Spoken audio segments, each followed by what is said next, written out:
پیغمبر اسلام جب معراج پر گئے تو خدا نے حدیث قدسی یعنی وہ کلام خدا کا جو قرآن کے سوا ہو، فرمایا میرے محبوب محمد دو چیزیں جس کے دل میں ہوں گی میں کبھی اپنی محبت کا نور اس کے دل میں نہیں ڈالوں گا، میں اس کے دل کو ویران کر دوں گا، برباد کر دوں گا۔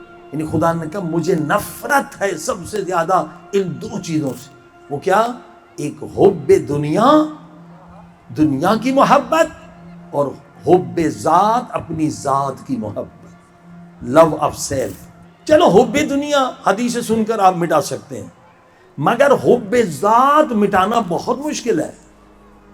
عابد و زاہد و عارف ان کے دلوں سے جو آخری خبیث صفت نکلتی ہے وہ حب ذات۔ حب ذات کو مٹانا، اپنی ذات کی محبت کو مٹانا ہر ایک کے اندر ہے، بہت مشکل ہے۔ اس کے لیے حکم ہے شادی کرو۔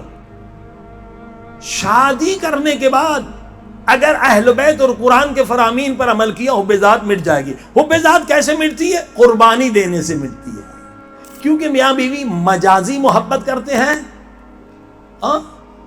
اس مجازی محبت کے ذریعے سے اصلی محبت خدا کی محبت تک پہنچنا ہے۔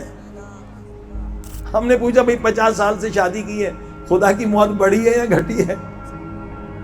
کچھ بھی محبت نہیں بڑھی ہے، کہ مقصد ہے شادی بیچاروں نے نہیں سمجھا کہ شادی کا مقصد ہے کہ اس مجازی محبت سے حقیقی محبت خدا کی محبت تک پہنچیں۔